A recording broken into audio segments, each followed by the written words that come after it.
Hello everybody, my name is Kranatoka and welcome back to my walkthrough of Alan Wake Remastered. This is for episode 3. If you haven't watched a previous episode, click the card in the top corner or the link in the description. Of course, if you'd like to just skip straight to the playthrough, go to the time on your screen. For everybody else for the walkthrough, let's get going. After beating episode 2, if you go to your statistics, you should have found the following. 32 pages in normal mode, or 95 if you're on your second playthrough in nightmare mode. 31 thermoses, 4 can pyramids, 9 chests, 4 radio shows, 5 TV shows, and 6 signs. If you don't have those exact stats, go back through episode 2 before starting episode 3, as like I said before, you may struggle to find the collectibles you're missing the more of the game you play. In this specific video, alongside all collectibles, the following achievements are earned. Park Ranger, you would normally get this at the end of episode 2,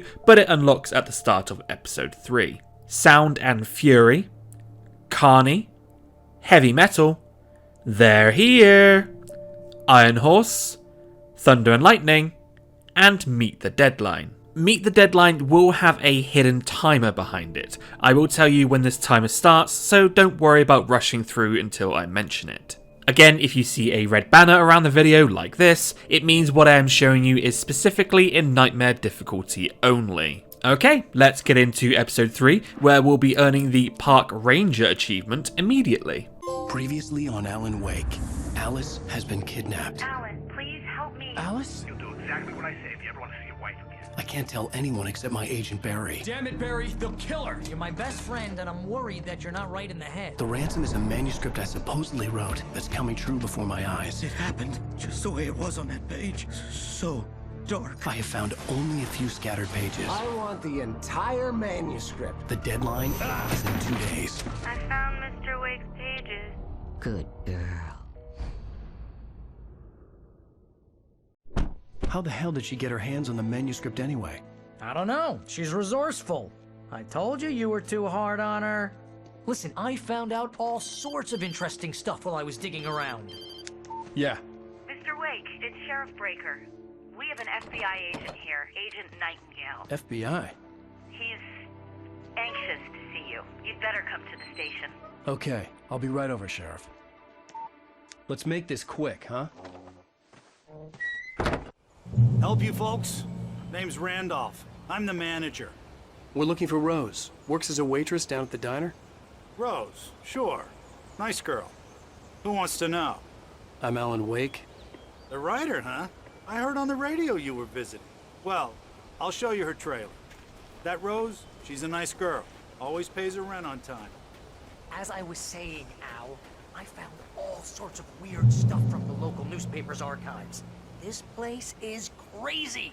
Disappearances, mysterious deaths, urban legends come true, and get this, most of this stuff takes place around Cauldron Lake. Well, you ain't wrong, mister. The Indians thought the lake was a doorway to the underworld. I'm the God-fearing type myself. I don't hold with that sort of thing. Yeah, okay. Anyway, there was an island there owned by a guy called Thomas Zane.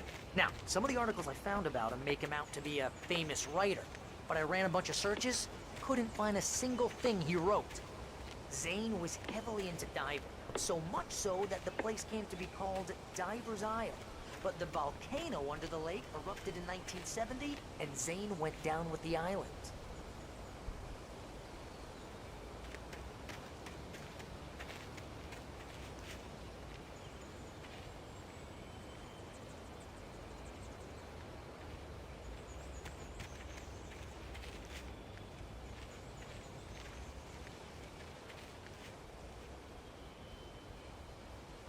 It gets better.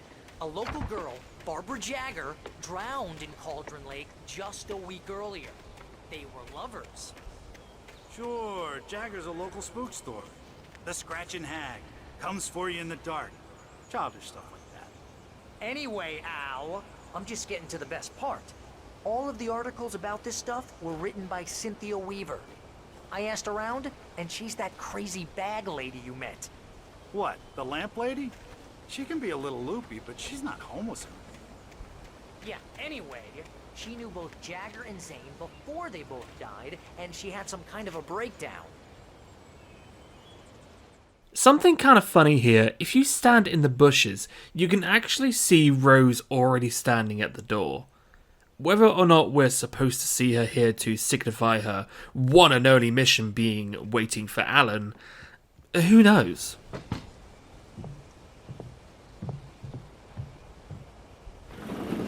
Welcome to... Oh dear, Mr. Wake. I'm so glad you're here. Rose, you have my manuscript?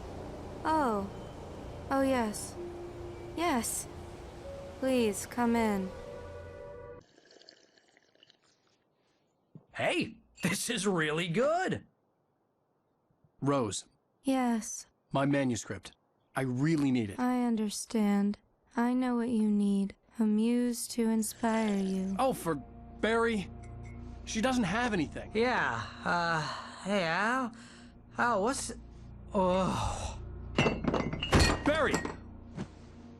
What? What?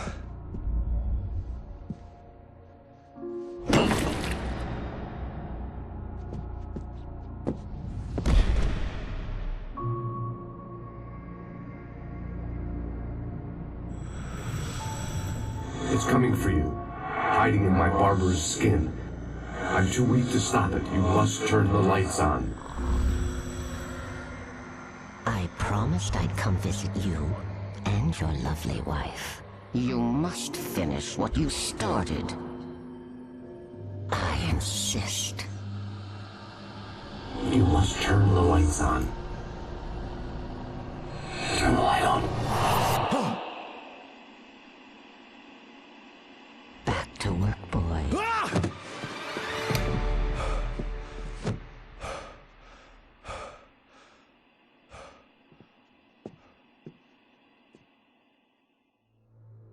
I felt nauseous, hungover. Only anger kept me going. I can't tell reality from dream anymore, but it seems I have an imaginary editor to help me. She's an old woman in a funeral dress. I call her Barbara Jagger. She's very strict. I'm writing faster and faster. My manuscript is being heavily revised. The edits are getting very aggressive, and each day there's less of me and more of her. I hate it, but I know she's right. She promises me I can save Alice this way. She knows more of this than I do. About the complex incantation I'm attempting. About this place. She's worked with another writer under similar circumstances, Thomas Zane. The genre of the story seems to be shifting. It's turning into a horror story. I'm getting close. I can feel it. Is it creepy to have a shrine above your bed over a famous author? Do people do this for authors? Movie stars maybe, but authors? Rose took a day from me. I had less than 12 hours left to meet the kidnapper. All I could do was get Barry into the car, work something out once I got on the road. Welcome to the Oh Dear Diner. What can I get you today? Coffee? I couldn't work up much hate for Rose. Something had used her to get to me and left its mark. First refill is free. Milk and sugar on the counter there. Would you like to hear today's specials? Thank you. A nice day. Come back soon.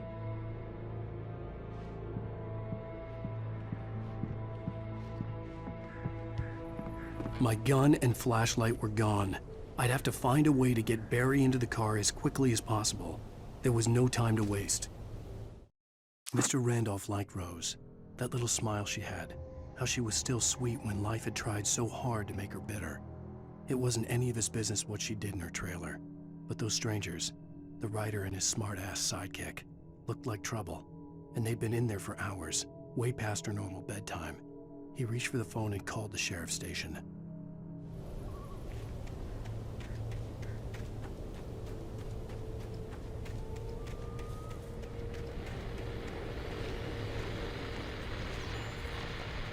I just stepped outside to catch a breath of fresh air. Let me tell you, the weather's getting heavy. Nights like this make me especially glad I'm here talking to you and not home in bed. Once the weather takes a turn like this, I can't sleep at all. It's all tangled bed sheets and dark thoughts, punctuated by the occasional plunge into nightmare. Is it just me? Well, perhaps it is. But I hope I can make the night a little bit easier to get through. Caller, you're on KBF FM. Hey, Pat, it's Walt Snyder. What's on your mind, Walt? Well, I ain't the way you are, but, well, I can't sleep either, you know? I just been staring out the window here, trying to make sense of it all, but, I ain't been drinking either, you know? I just... Well, you sound like a man with a problem, Walt. I had a, argument with Danny. You know Danny, and, then I got in trouble with the law, and, I'm just, well... I heard something like that, Walt.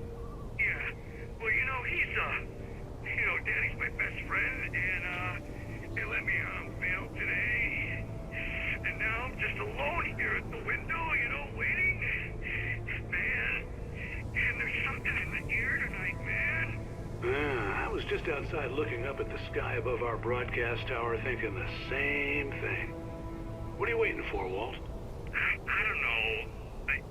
Something's gonna happen. I think I better go. Well, Walt, maybe... No, thanks, Pat. Well, good luck to you, Walt. Hang in there. Let's take a little break, folks. This weather's really something else.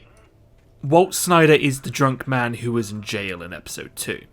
He obviously has quite a problematic life.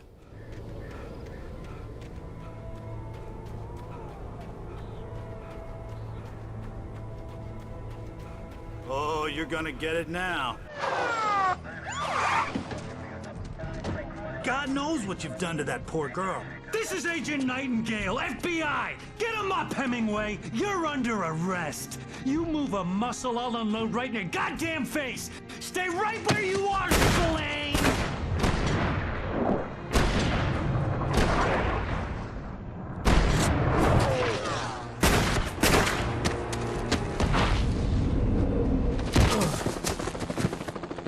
What are? I'm standing right here, you goddamn maniac!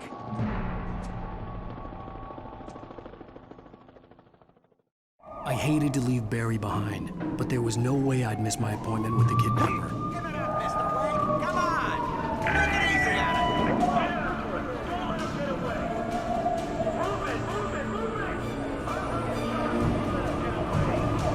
it. I hope you like running around in the dark with no weapons, because... well, don't expect a weapon for a little while.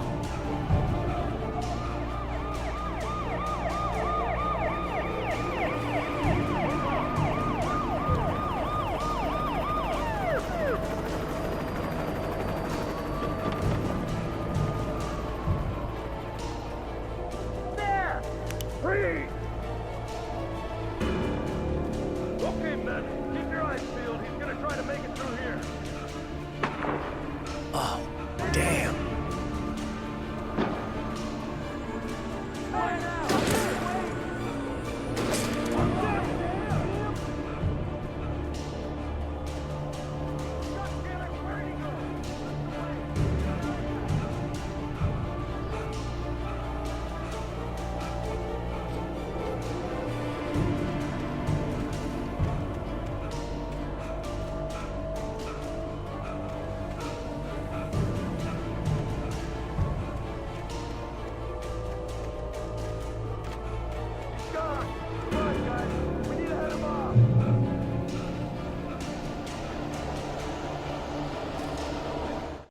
For decades, the darkness that wore Barbara Jagger's skin slept fitfully in the dark place that was its home and prison. It was hungry and in pain. It dreamed of its nights of glory when the poet's writing had called it from the depths and given it a brief, terrible taste of power and freedom. The rock stars had stirred it from the deep sleep the poet had sunk it back to in the end. When it sensed the writer on the ferry, it opened its eyes.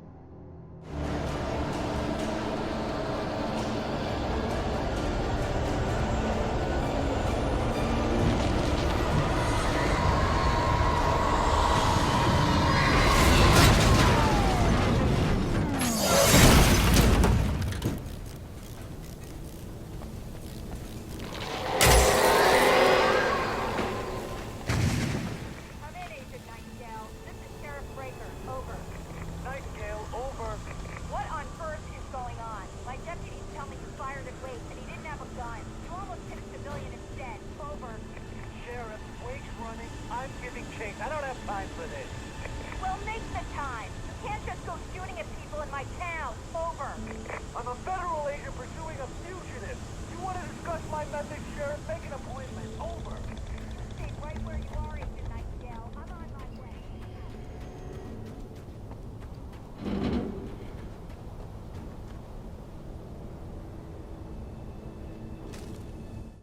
Rose didn't know how the strange old lady got in her trailer, and she looked wrong somehow. The woman showed her teeth in an approximation of a smile and traced a finger down Rose's cheek. "Pretty girl," she said. Rose felt as if she was falling asleep, but her knees didn't buckle. The crone spoke in a whisper, her words ice cold and dark in Rose's ear.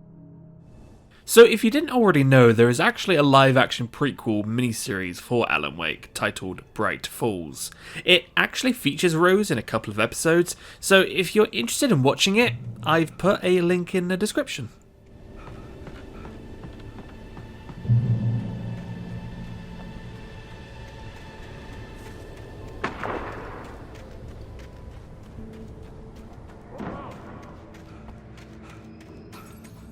Search the area.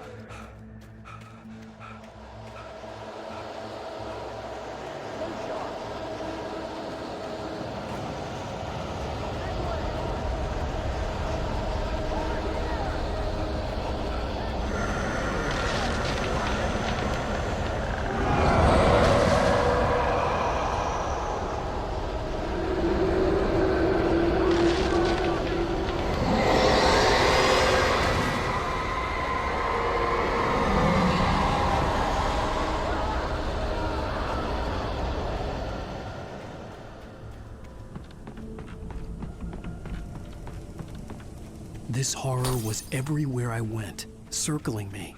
The cops didn't stand a chance. They were after a writer, not a monster. I've lost contact with Lucian Lin you assigned to me. It's Wake's doing. Wait, are you seriously telling me that geek writer just took out my deputies? Are you kidding? I mean, have you seen this guy? He wears a tweed jacket. Over. He's the guy we're chasing. If it's not him, who then? Bigfoot? Over. I don't know yet, but I'm not in the habit of jumping to conclusions. That tends to come back and bite you in the ass. Out.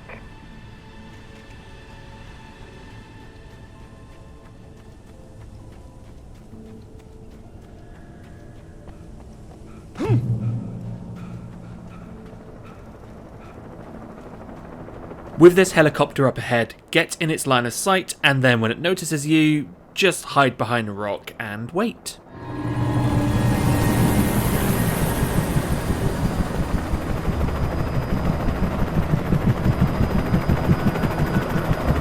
You on the ground. Hold it right there. There's nowhere to run. Freeze!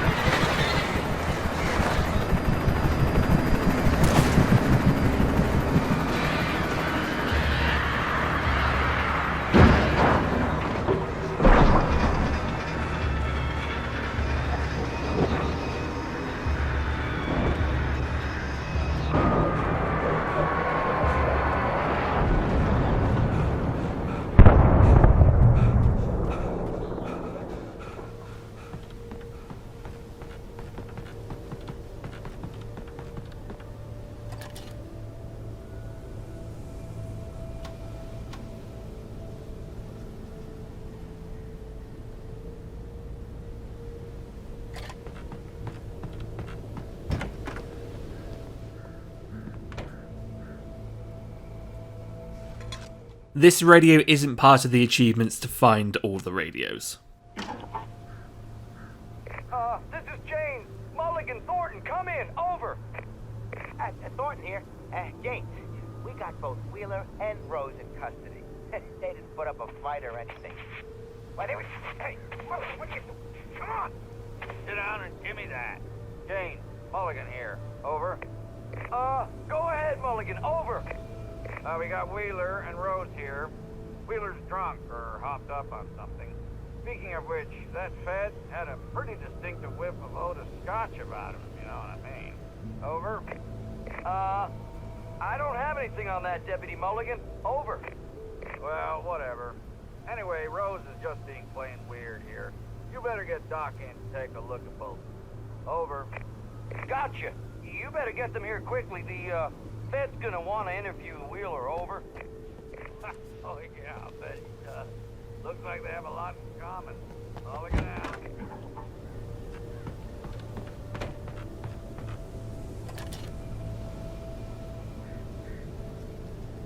I could see the lights of the radio station in the distance.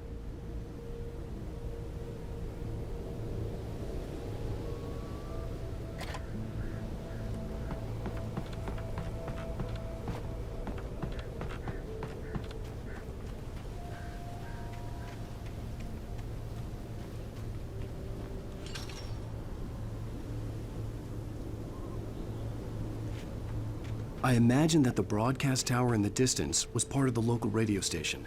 Maine seemed like a decent guy. Perhaps he could give me directions to the coal mine.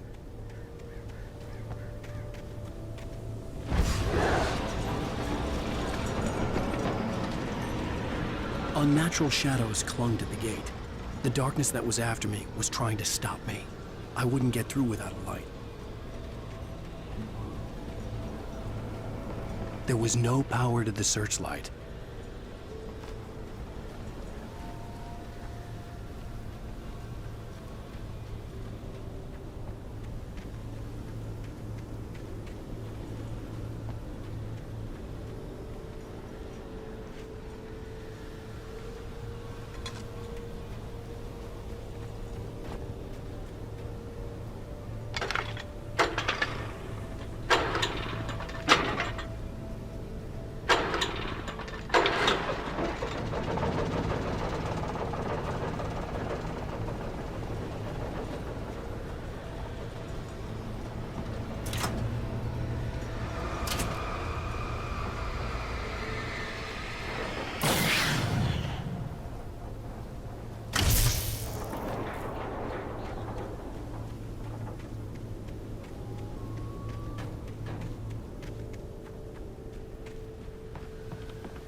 Every time I've played this game, this exact soundbite gives me chills.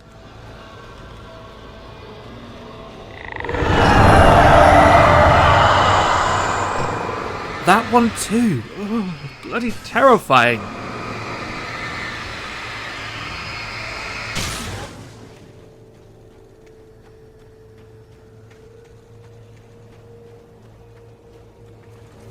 It took me a moment to recognize the flashbang grenades.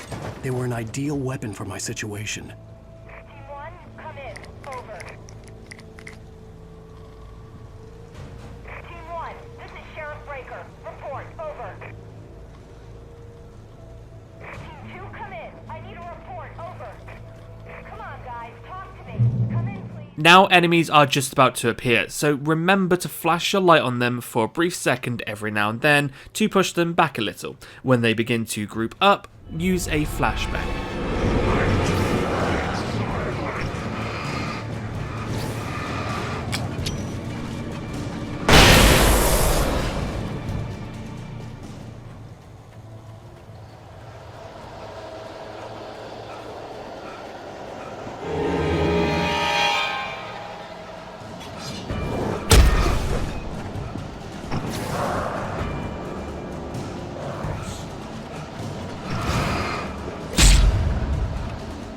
Don't feel like you have to use all your flashbangs, however. Sometimes running away is a viable option, especially when there's a safe haven up ahead.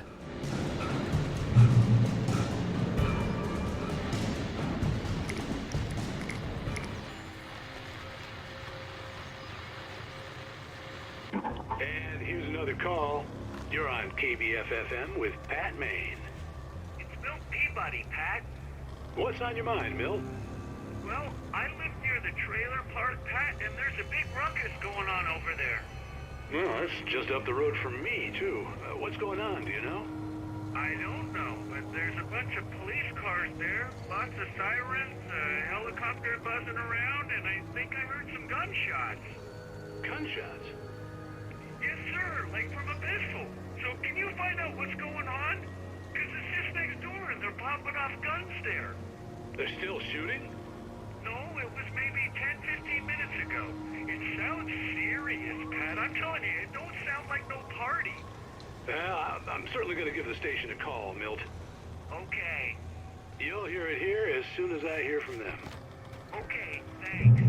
Coming up here is a good opportunity to get the Sound and Fury achievement, which is to kill 4 Taken with 1 flashbang grenade.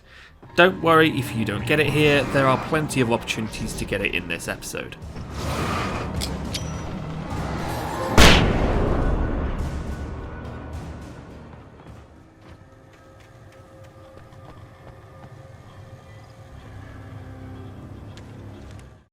Touched by the dark presence, Rose was lost in a dreamland where everything was drawn in black and gray crayons. The old lady had promised her that all her wishes would come true. She would be Alan Wake's muse. She was smiling so hard it hurt her face. She crushed a bottle full of sleeping pills into the coffee. Deep down inside, she was screaming in terror.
As soon as you begin to see the lights of the radio station, just try and make a run for it, conserve your flashbangs and any flare gun ammo you have.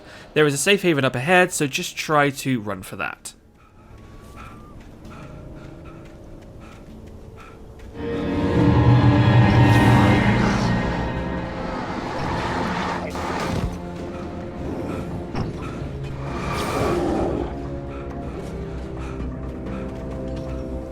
I hope Maine could lend me a car to get to the coal mine. Oh, why, hello, Lorna. What do you have for us? Well, I just don't see why the cops bother with the trailer park. What do you mean? It's a trailer park. Of course you're going to have trouble in a place like that. I mean, what do you expect? The radio collectible here is automatic and is the very conversation happening between Pat and the caller. I'm sorry, but my granddaddy settled in Bright Falls in 1911. Well, thank you very much for that compassionate viewpoint, Lorna. Oh, here's a little surprise. The famous writer Alan Wake just walked in. Folks, I'm going to see if I can talk him into an interview. Come on in, Mr. Wake. Oh, I'm so glad you could find the time to do this, Mr. Wake. Nowhere to run now, Dan Brown. You back away from me. Don't hurt it. Whoa. Everyone calm down. Put the gun down. We're all friends here, right? Cool your jets, Nightingale. We got him. Judas Priest! What the hell's the matter with you? There's a civilian in there.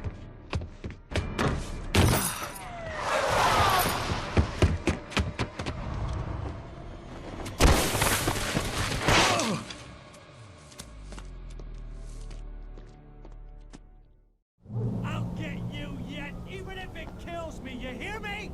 You hear me, H.P. Lovecraft? I had fallen off so many cliffs it was ridiculous. That's what you get for naming a book The Sudden Stop. It was probably good I hadn't had the chance to tell Maine where I was going. I'd have to lose the cops and find my own way to the mine.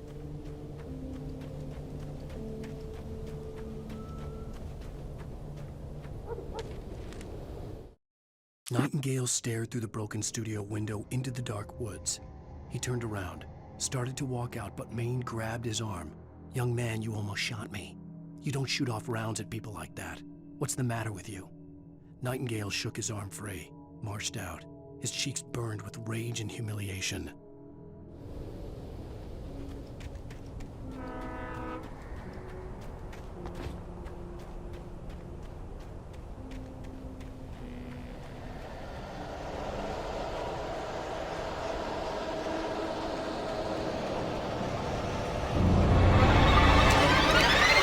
You know what to do. Drop a flare by the generator and turn it on.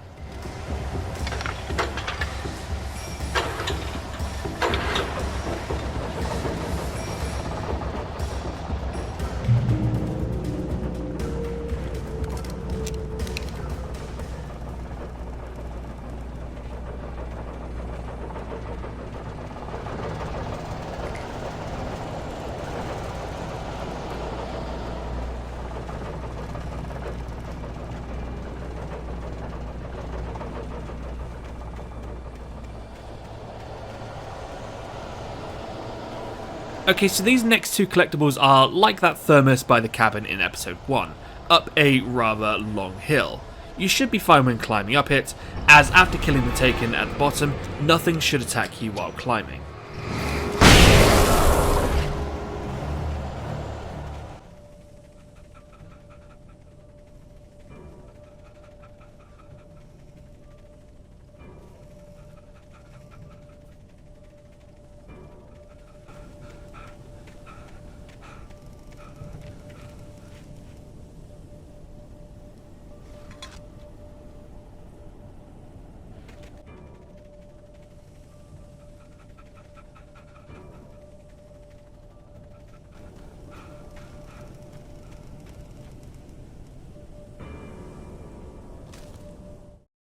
Danny had stepped out, but what stumbled back in was something else. Something alien. A monster. Walter tried to kill it, first with his fists, then a chair. It wouldn't die. Instead, it kept coming, unaffected by the beating it had taken. After Walter managed to kick it down the cellar stairs, fear took over. He ran, got behind the wheel, gunned the engine. The booze wouldn't make him forget, but he knew he had to try. Unfortunately, the same cannot be said regarding being attacked when coming down the hill, as you'll be attacked by the odd flock of birds. Episode 2 should have been good practice, so you know what to do.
There was no sensible reason for the power company work lights to be here. It was almost as if they'd been left for someone like me to use. I can't stress this enough. If you don't want enemies to spawn by this hut yet, do not go inside. Pick up the collectibles around the hut first.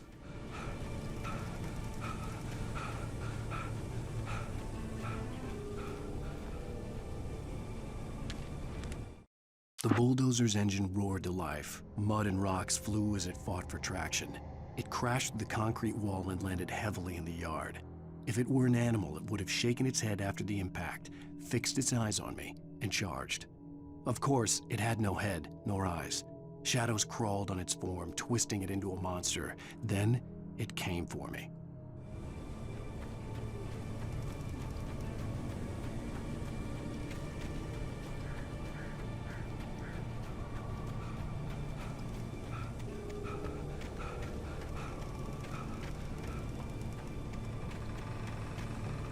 This next camp pyramid is the only one remaining you need for the achievement, as you need to knock 5 over. You don't actually need to obtain the other 7 for anything else, but I'll show you anyway, of course, because this is still a 100% guide.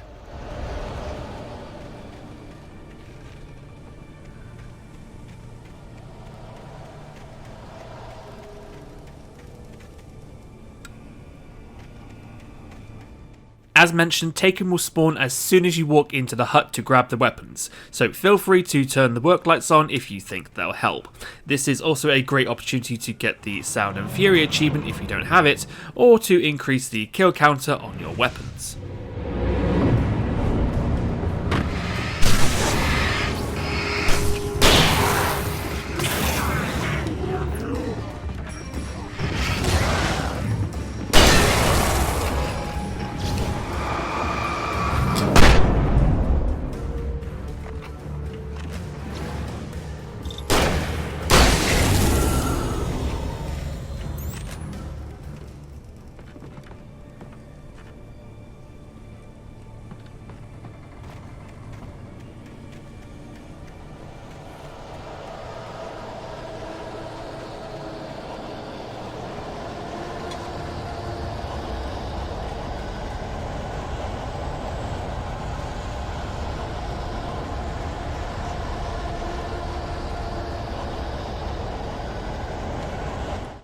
Sarah trusted her gut, and her gut said Agent Nightingale was an asshole. He felt wrong, and it wasn't just the smell of stale booze. It was in the way he flashed his badge, pulled rank, the look in his eyes when he wanted answers. Where was Alan Wake? What was this about an accident? Where was his wife? And most importantly, why did she let Wake go? He wouldn't answer her questions. Federal business was all he'd say.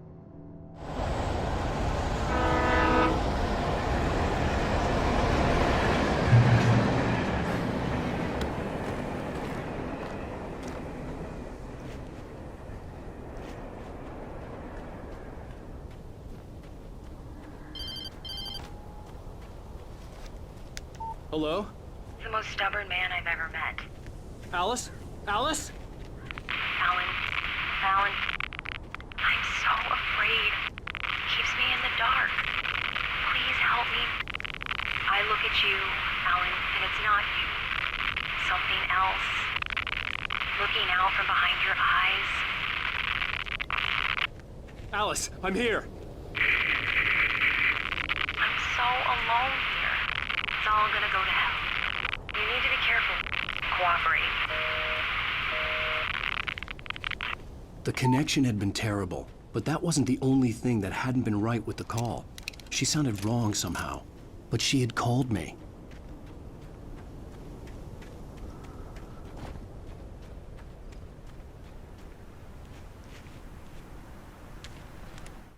The pipe wrenched itself loose from the bridge's steel framework. Wrapped in darkness, it floated in midair, twitching. For a moment, I didn't understand what I was looking at. The heavy object lurched at me with impossible force. I threw myself out of the way, but just barely. When I turned my flashlight on it, it shook in a dark rage before it flew at me again.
could see a railway bridge up ahead, and a warehouse of some sort on the opposite shore. I hoped I could find a car from there.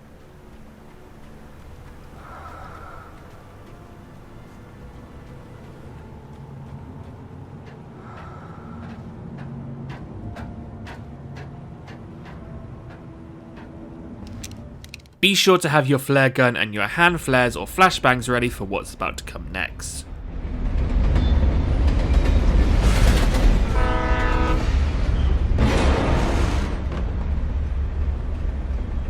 The darkness that was pursuing me was growing stronger, and it was taking over everything in its path.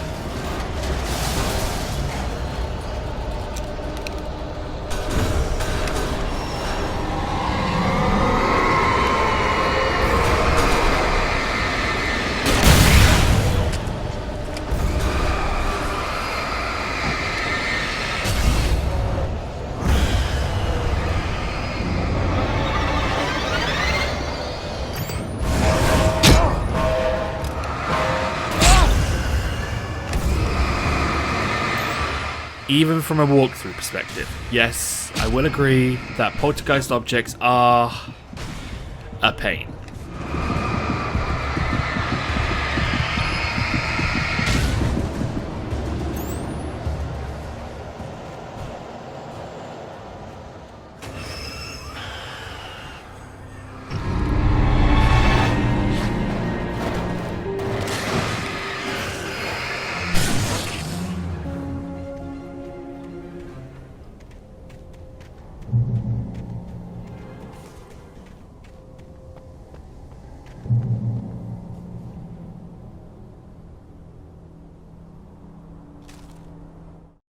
Even after all this time, hearing the Night Springs theme caused a surge of conflicting emotions in me. It'd been my first real writing gig. Barry had known a guy who knew a guy, and suddenly I'd been a semi-regular writer on the show. I'd always been ashamed of the job. Felt it was trash. I'd wanted to be an artist, a novelist. I'd been naive back then. It had taken a long time to learn to be proud of the work.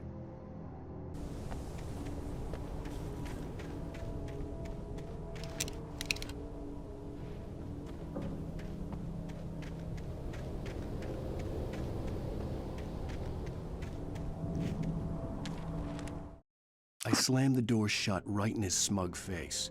He pleaded for me to open the door. True to form, the asshole actually thought I would obey. I had no sympathy left, no guilt either, not for him. I took a moment to savor the scream.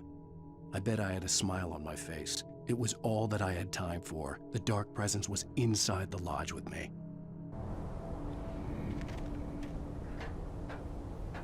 As a teenager, just starting to get interested in writing, Stephen King had been a source of inspiration to me. I thought about all the inanimate objects that had come to life in his books. No one is safe in a good horror story. Certainly not the protagonist. That's what makes them fun. This was anything but. The darkness could possess anything, and it was getting closer.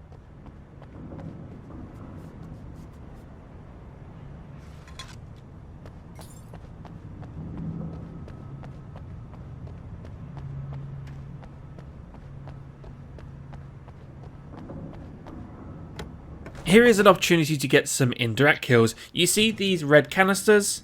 When the Taken are near them, shoot them, and when they blow, they may destroy some Taken.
take the facts of our existence for granted, unaware that they are merely a thin veneer of desperate self-delusion, covering a vast cosmos of madness and horror. All too often, the stars are right. In Night Springs. Tonight's episode, A Family Occasion. Journalist Alvin Durleth's trip to study the local customs of an insular community in Night Springs has been less than successful. Until tonight. Well, I'm glad you changed your minds about this. Ancient customs, local mythology. My editor loves this kind of stuff. Well, Mr. Durleth, we don't want to feel like we're on exhibition. But you have demonstrated the seriousness of your intent. Oh, I am serious. Really, just do your thing. I'll stay out of your way and observe. Actually, I thought you could assist us. I'm afraid we are a man short. It would provide you with an intimate perspective. Could I really? Of course, Mr. Durleth. Well, I guess that's the least I... What would I have to do? Oh, here. Let me show you with a kiss.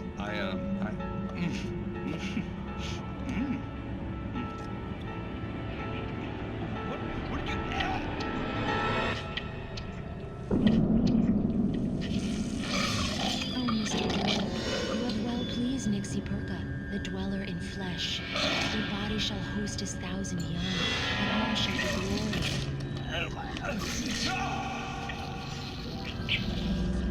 Shh, darling, be calm. Shh. Alvin Durleth learned a harsh lesson. If you go looking for mythology, it may come looking for you. And such quests always bear fruit. Springs.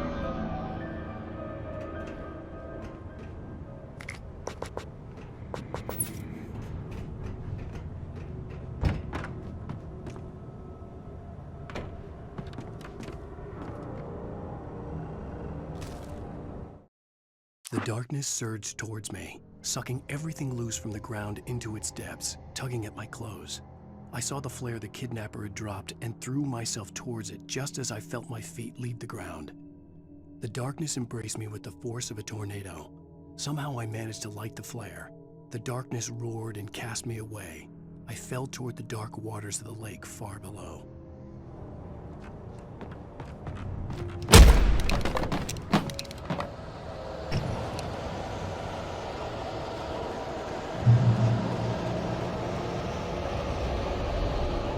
Time to get out your flashbangs and flares. When the bulldozer gets a little close to you, obviously use a hand flare to keep it at bay.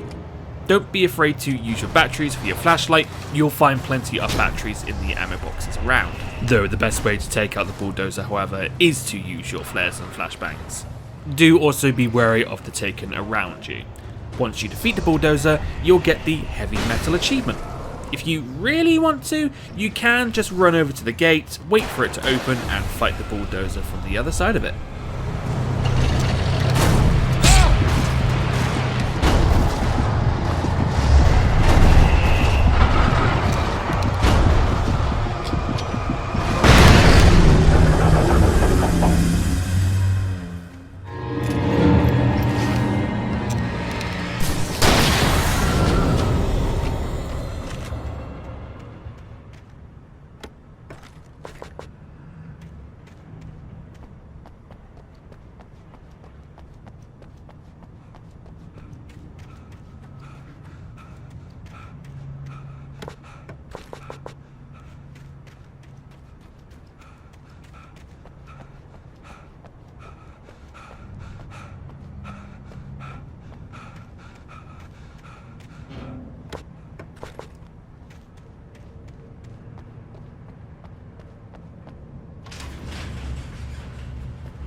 I had never been this glad to see the sunrise. I had a couple of hours to get to the coal mine.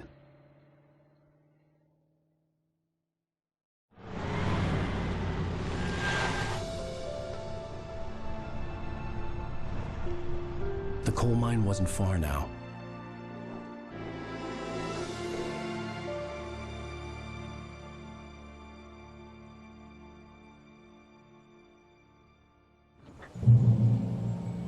Today, I would meet the kidnapper, and he would give me Alice. I wouldn't give him any other choice. A drowning man will clutch at a straw.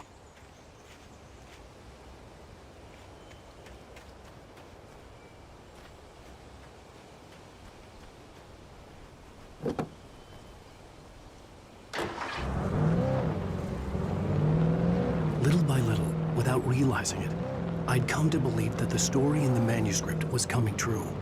The current of its narrative had taken me deeper and deeper into dark waters. Alice had been taken from me.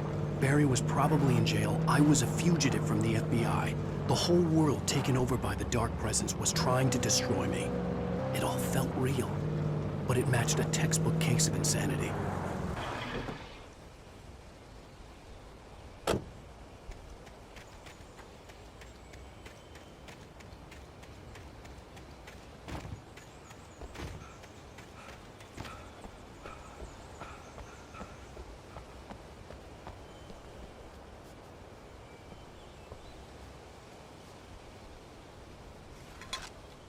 Just look at that view.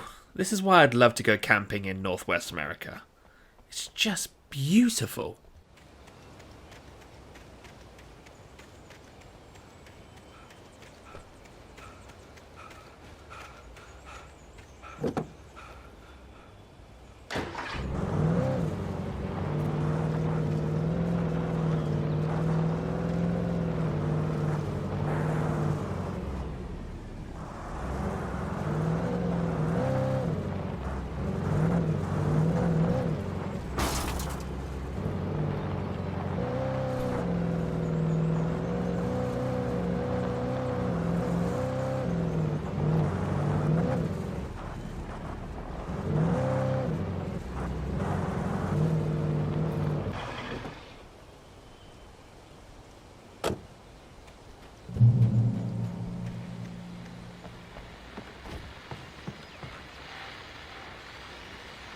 This is Pat Main, and you're listening to KBF-FM. Folks, I want to apologize for kind of abandoning you to that looping music track last night, but I was detained.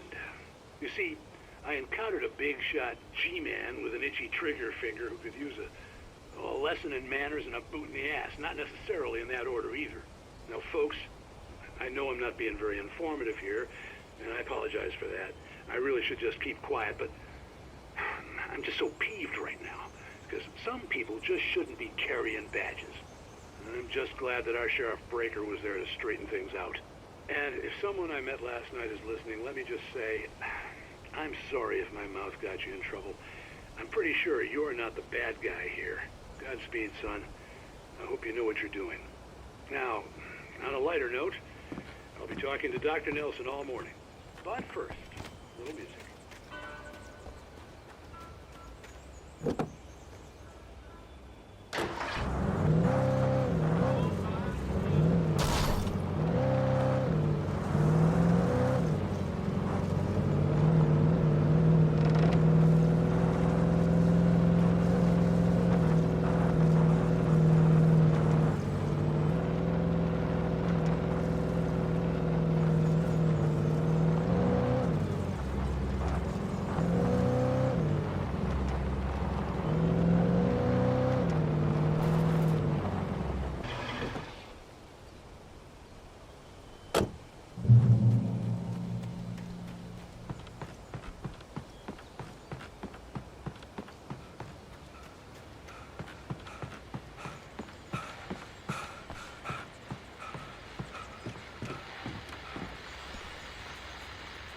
Welcome back to KBF-FM. Hope you enjoyed that tune. Now, Doc, you were talking about life and finding that special someone, that soulmate. Well, you were talking about that. I was saying I don't buy it. Well, see, to me, that's strange, because I always pegged you as a hopeless romantic. You got me there, Pat. But I think love's where you look for it. And you need to do a lot of looking, sure.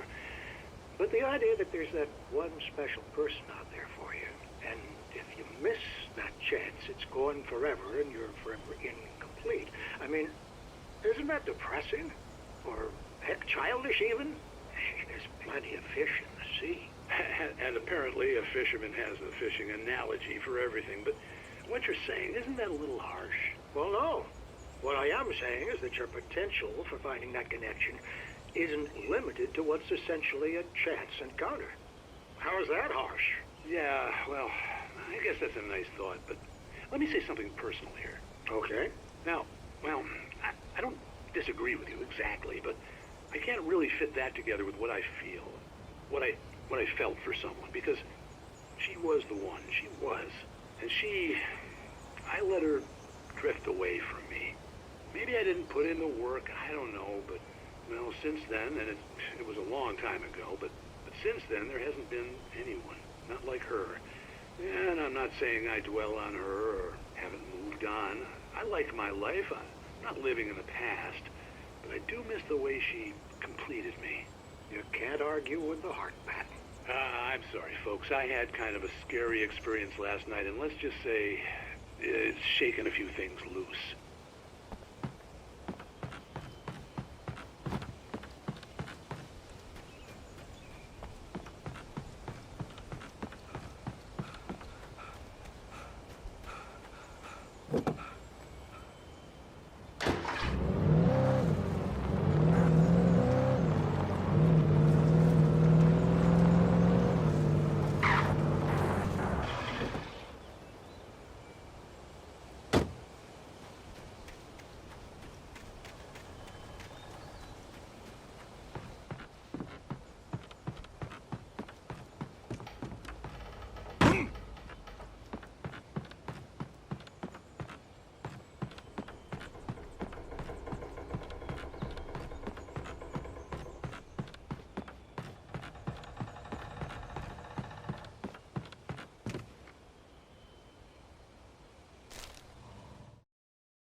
For Mott, spying on the writer on the ferry had been a disappointment. His boss had made Wake out to be something special, but Mott hadn't been impressed.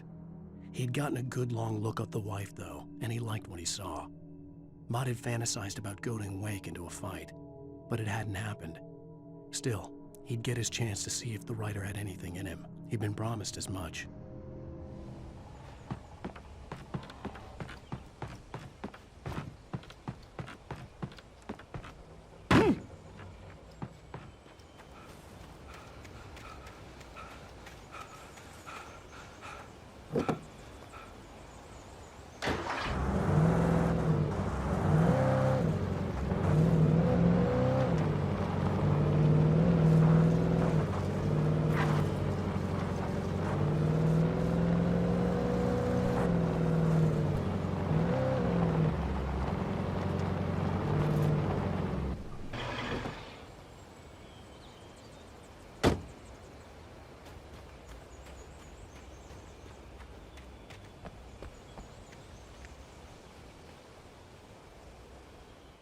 Every single sign in this area counts as your 7th sign, though activate them all just to be safe. I was early. I was supposed to meet the kidnapper at noon in the main building. The coal mine was quiet. It was a museum now.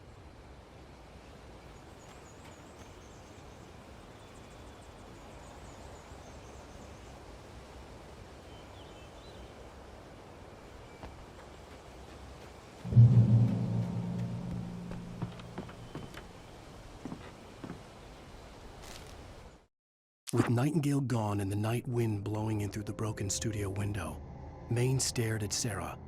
The sheriff looked away. Maine's voice shook with barely controlled anger. That boy's doing more drinking than thinking. I hope you know what you're doing, Sarah. He's got a sickness in his eyes. You take my word for it. He wants Wake for a reason, and it's not for anything good. After this next cutscene, that timer for the Meet the Deadline achievement will begin. However, you may want to attempt it in a separate run if you're trying to get all the collectibles like I'll show you at the end of the video. I didn't manage to do it whilst picking up the collectibles, but I did do it straight after. You don't have to go through the whole episode to get to this part, just go to Mirror Peak in the episode chapter list.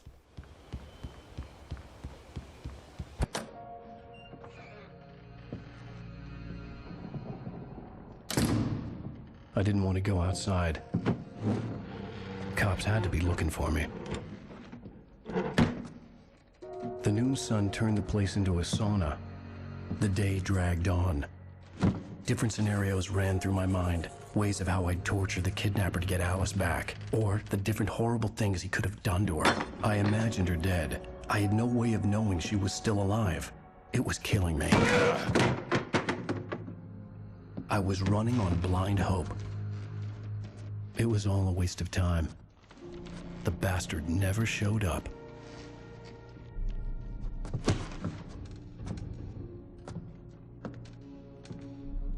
The timer has now started. Wake! Where the hell are you? Change of plans. You know where Mirror Peak is?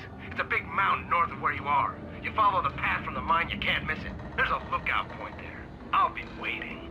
I'm through being jerked around by You you. want to see your wife alive? Because if you do, you better watch what you say to me. Do we understand each other? I want to talk to Alice. Yeah, and I want the manuscript. Don't keep me waiting, Wake. Hello? Hello? Ah! I'm gonna kill him. I had to get to Mirror Peak.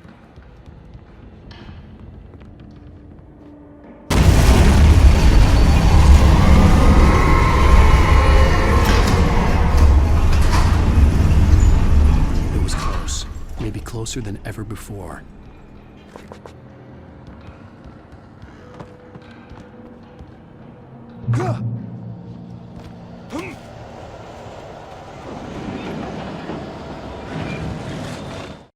When Thomas Zane fell for Barbara Jagger, it happened fast. She was young, vibrant, and beautiful, full of life. He had never been a very happy man, and without any seeming effort, she had changed all that. Zane felt good for the first time in his life. Everything she did was another piece of a jigsaw puzzle he hadn't even known he'd been missing. And best of all, she made the words flow, strong and sharp. She was his muse.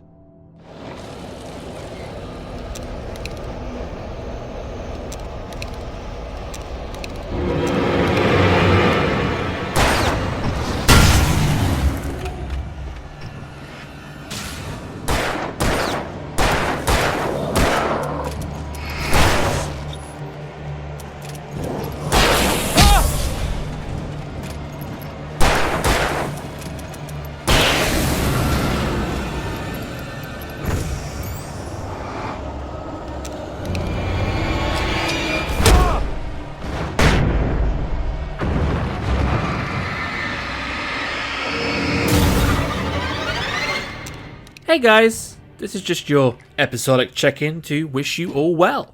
I hope you're enjoying this walkthrough, and I hope if you're playing along, you're taking regular breaks and drinking lots of water. You're doing great. Keep up the good work.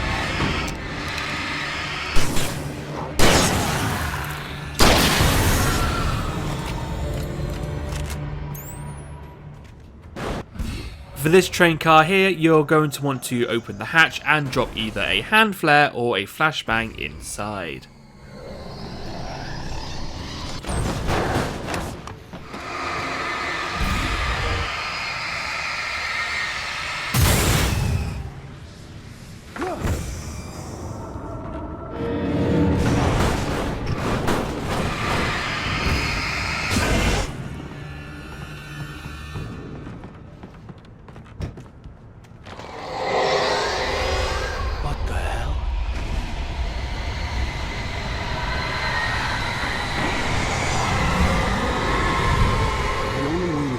Side ahead was to go through the building.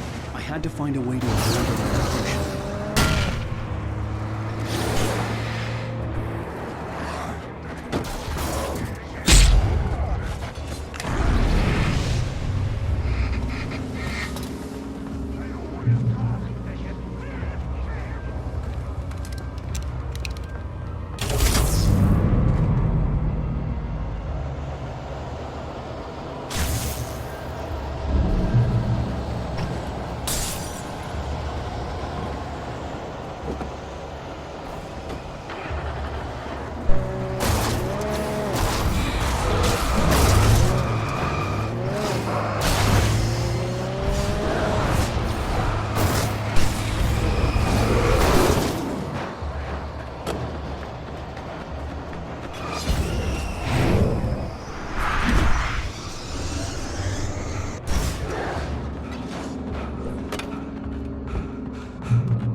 That would have been another 2 for the price of 1 achievement had it not already been unlocked.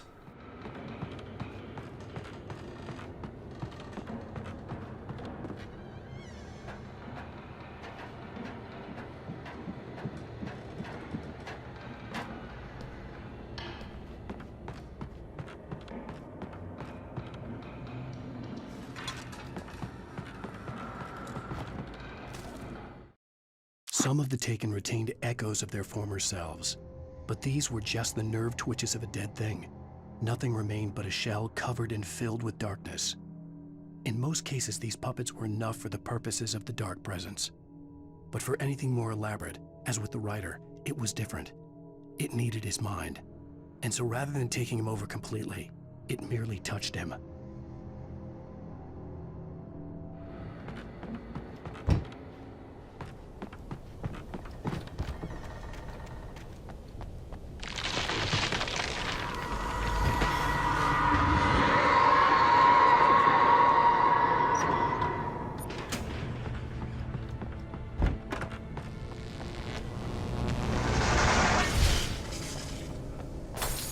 There was no way the flashbang grenades were standard power company equipment.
I stared through the bars of the jail cell.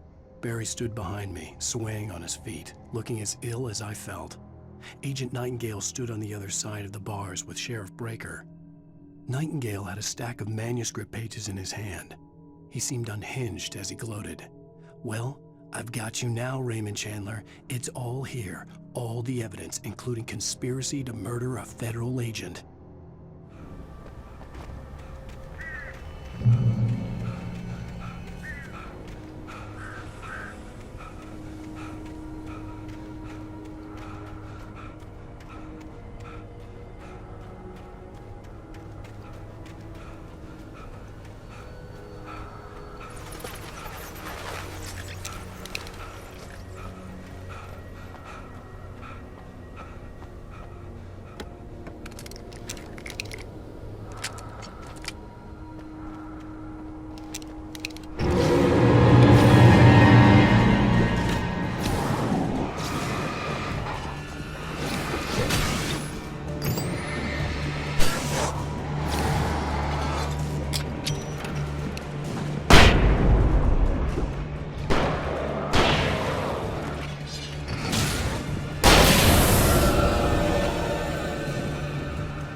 I had no real plan. I was going to give the kidnapper all the manuscript pages I had for Alice. If that wasn't enough, I'd hold him at gunpoint and make him talk.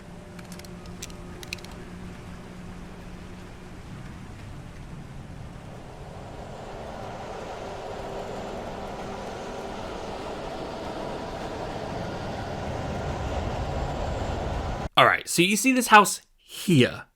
Don't ignore it like I did. This is where the next Thermos is. I'm going to cut ahead to where I collect the Thermos and then I'll cut back.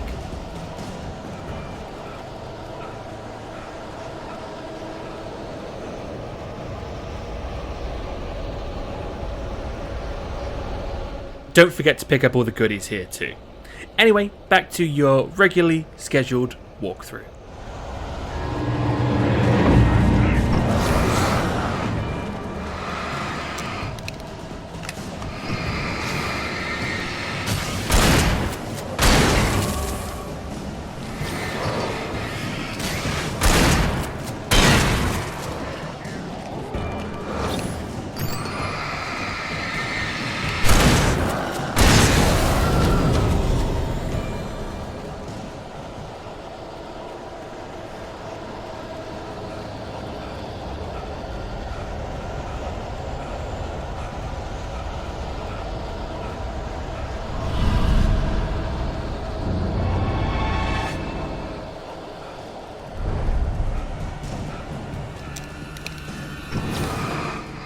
Although I kind of waste flare ammo here, really just run to the safe haven up ahead.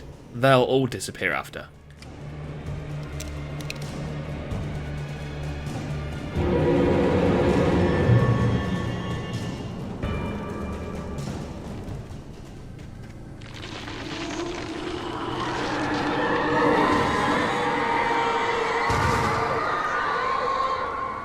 The dark presence was moving ahead of me in the same direction I was going. A cold feeling settled itself in the pit of my stomach. Was it going for Alice?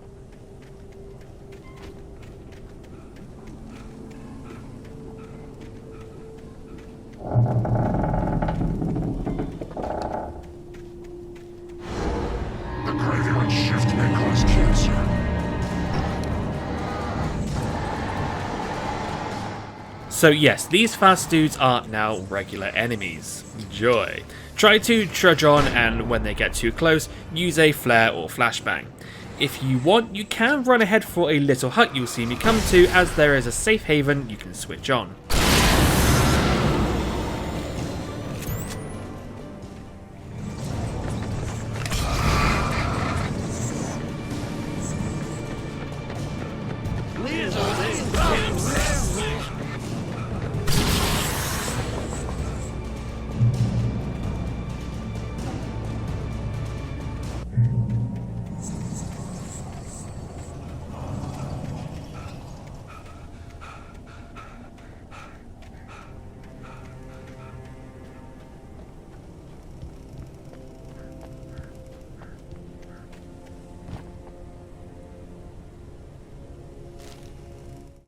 I lifted the page in front of my eyes and read it. In it, I lifted the page in front of my eyes and read it.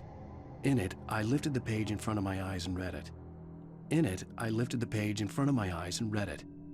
In it, I lifted the page in front of my eyes and read it. In it, I lifted the page in front of my eyes and read it.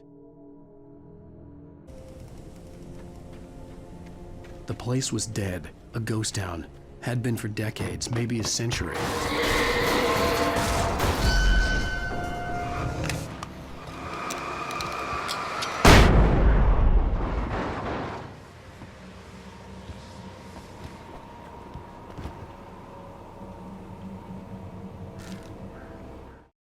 Things were never as simple in real life as in fiction. I had lost count of the times I had wished there'd be a clear reason for my writer's block. Something to fight, something to lash out on. There wasn't. I was filled with doubt. I was nothing like the hero in my books. Alex Casey had gone through his life with single-minded determination, never wavering from his goal. Even now, I was angry at myself, angry at Alice, angry at Barry. I was fumbling and I had no plan.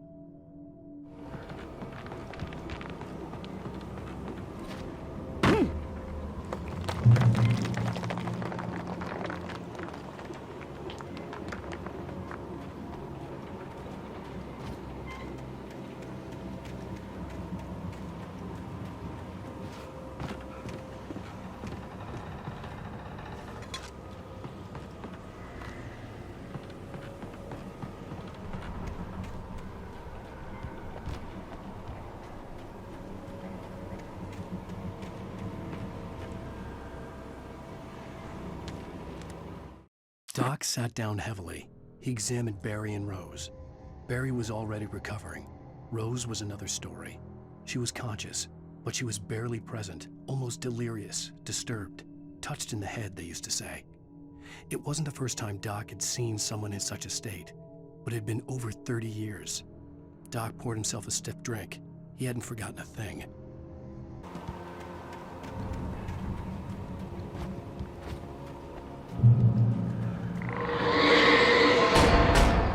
Although I throw a flashbang here, just hide behind the pillar, wait for the poltergeist objects to launch at you, and then run past them.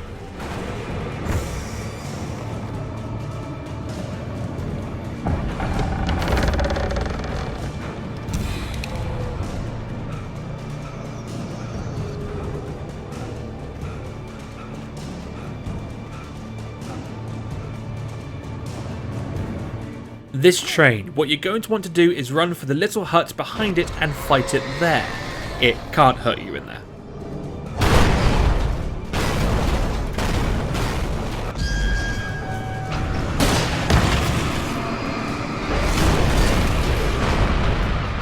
Here I get both the "They're Here" achievement to defeat 20 inanimate objects and the Iron Horse one to defeat the train.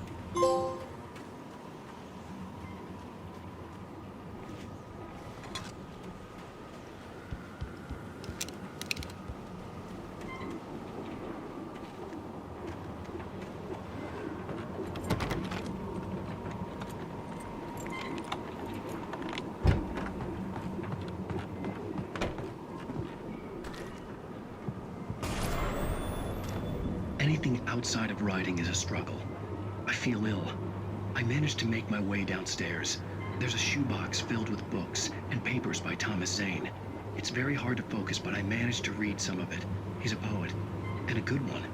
He writes of muses and creators summoning fabulous things from a magic lake, using his powers to shape the world of a realm of gods and dreams and demons, dark things that wait for a chance to slip through, wearing the flesh of men as disguise. Zane writes about himself, his girlfriend being taken over by a dark presence, about growing scared of the lake. Zane believes it's a mirror to the gaping void of darkness above, where some Lovecraftian presence lurks. I crawl back upstairs. I'll borrow these things for my story. They ring true. They fit.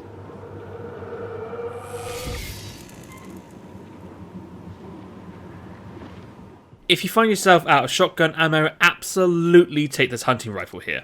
Alternatively, if you have plenty of ammo, check your stats and see what you're closer to the achievement for. In both kill achievements, you need to defeat 50 taken.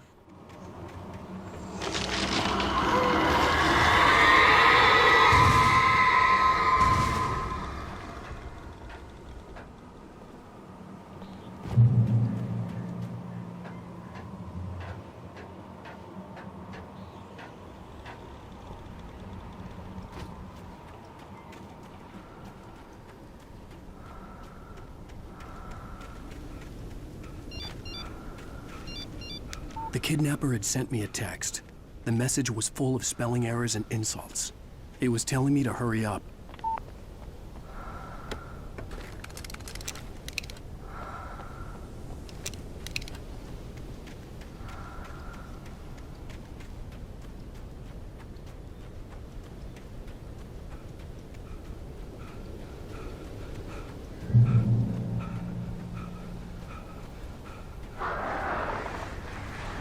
Birds. Another great opportunity to get some bird kills, so be sure to use your flares when they get near.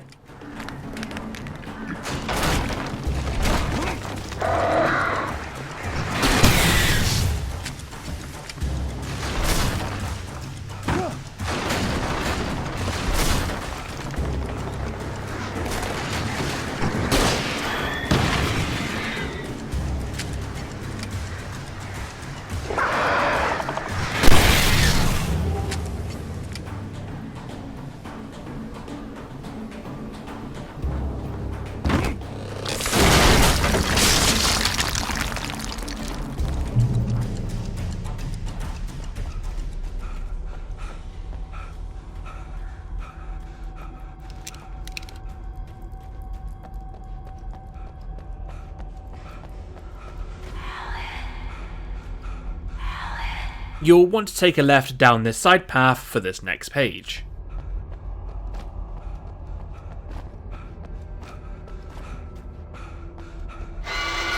Without warning, the headache stabbed at my brain.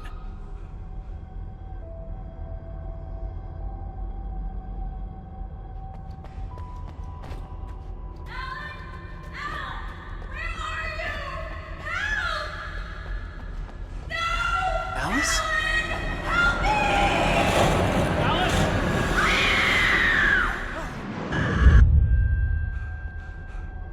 I'm losing it. I gotta get out of here. The hunters were big, thick-set men, confident and at home in the woods. They were feeling good, running on beer, ghost stories, and camaraderie late into the night. It did them no good, as they were taken by the dark presence, sucked deep into a darkness far worse than any ghost story they ever told or heard.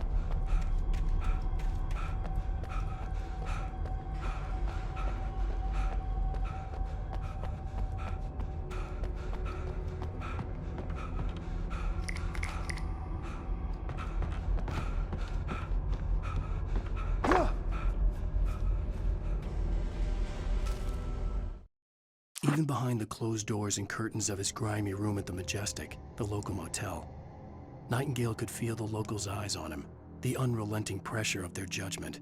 He forced it out of his mind. For all he knew, they could all be under Wake's spell already. You do what you have to do to get the job done. He took comfort from the bottle in his hand. Please, he thought, just let me get through this.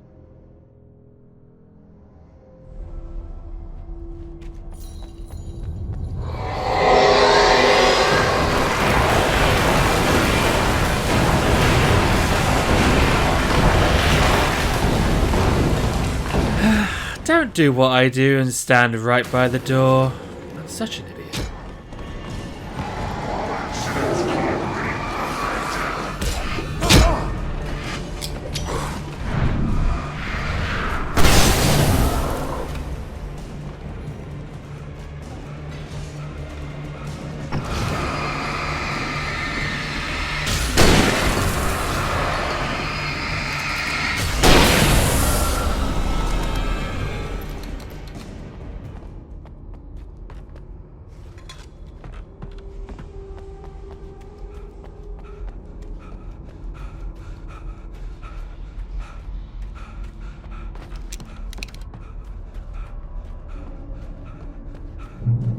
I'd have to make my way up this mine shaft in order to go on.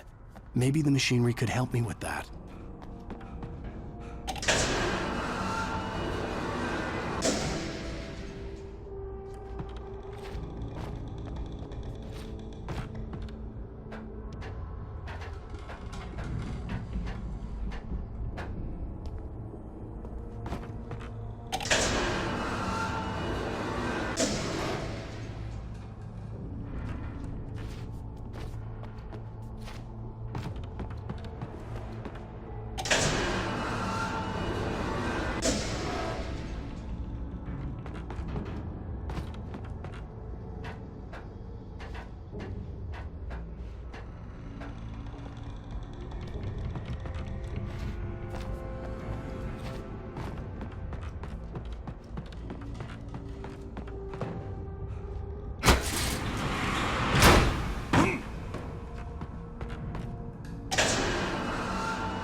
Lightning flashed behind the windows of Cauldron Lake Lodge. Tor Anderson laughed and held the steel hammer above his head. Nurse Sinclair was trying to calm him down without success. Tor grinned madly and shouted, "My hammer's up. Here's a friendly poke from Molnir, wench." He brought the hammer down with all his might on Sinclair's head. "We're on a comeback tour, baby."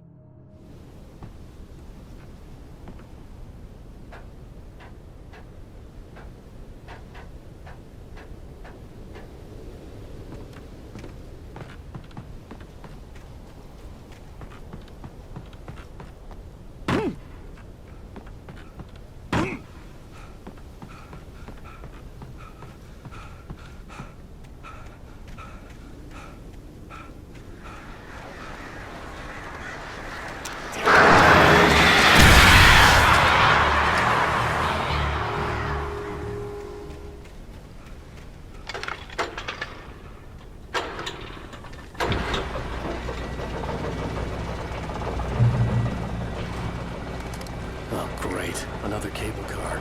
Just great.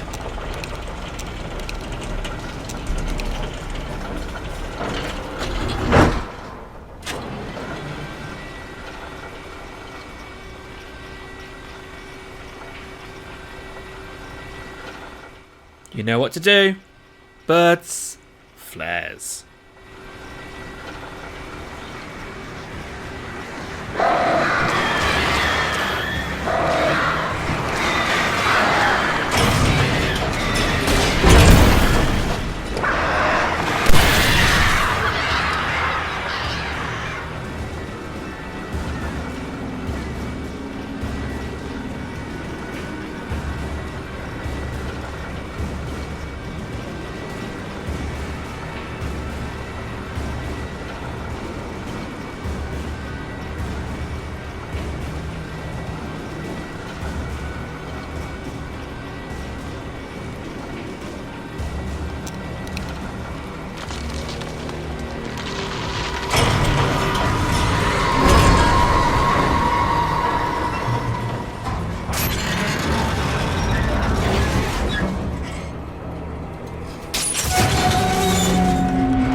That scares me every time I've played this game.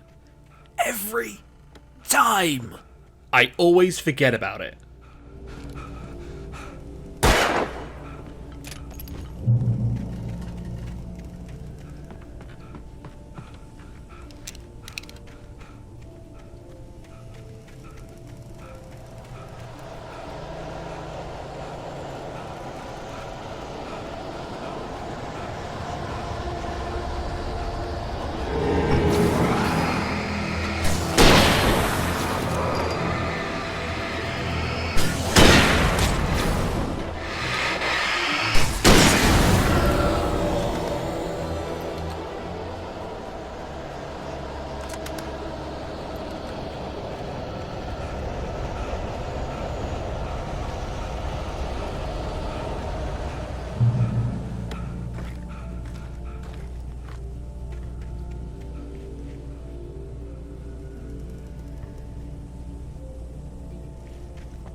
Now whilst this transition plays, you can technically aim and shoot at the Taken already, so try it out and get that few seconds head start.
Maud had checked all of Stucky's rental cabins. There had been no sign of the Wakes. It was dark when he'd found their car parked at the end of the road by Cauldron Lake. It made no sense. They must have taken a wrong turn, but there was no sign of them, and the car had been there for hours already. Frustrated, Mott stood on the rotten ruin of the footbridge that had once led to Diver's Isle before it sank beneath the waves years ago. The boss wouldn't be happy.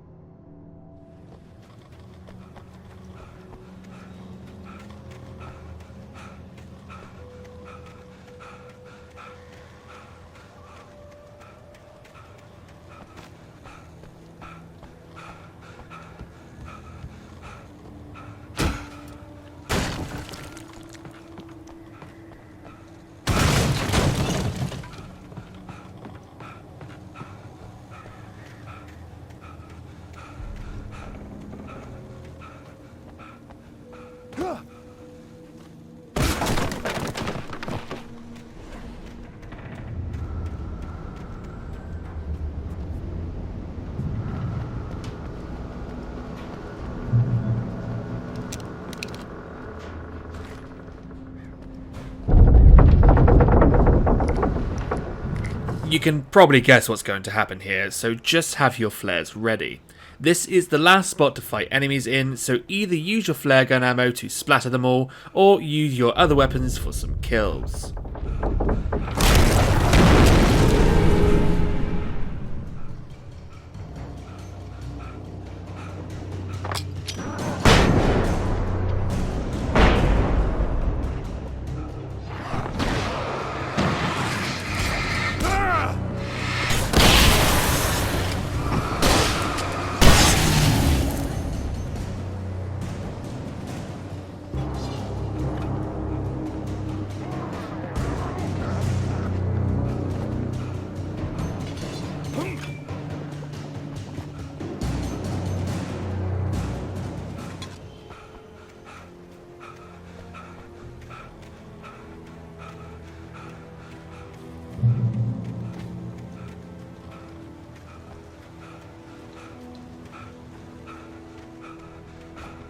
I could see Cauldron Lake. I thought I could make out the spot where the island and the cabin had been.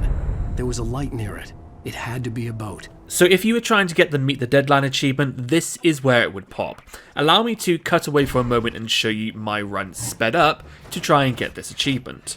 What you're going to really want to do is mostly just run from the Taken, using your flares and flashbangs whilst you sprint past.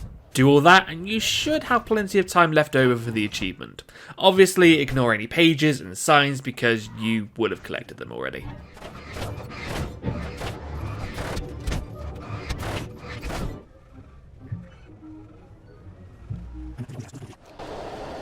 In this separate run, I also got the Thunder and Lightning achievement, to kill 50 Taken with flashbangs.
I could see Cauldron Lake. I thought I could make out the spot where the island and the cabin had been. There was a light near it. It had to be a boat.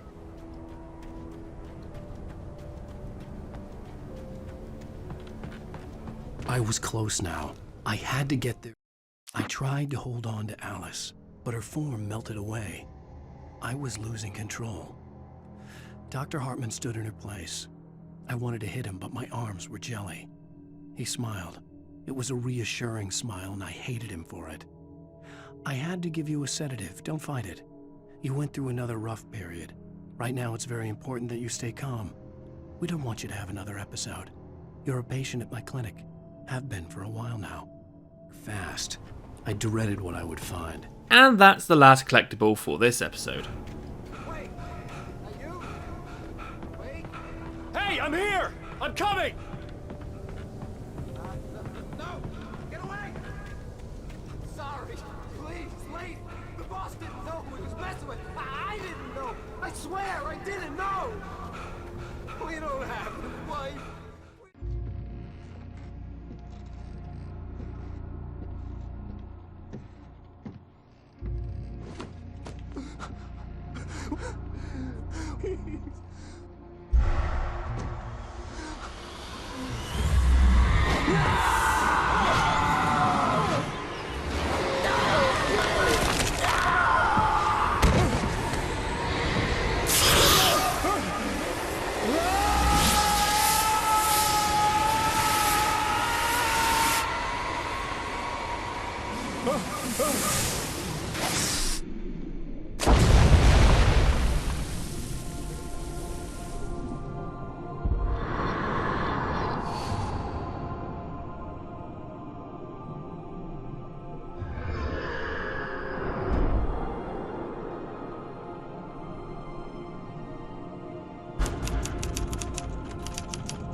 And there we go, another lengthy episode. I know, trust me, you should try editing this video.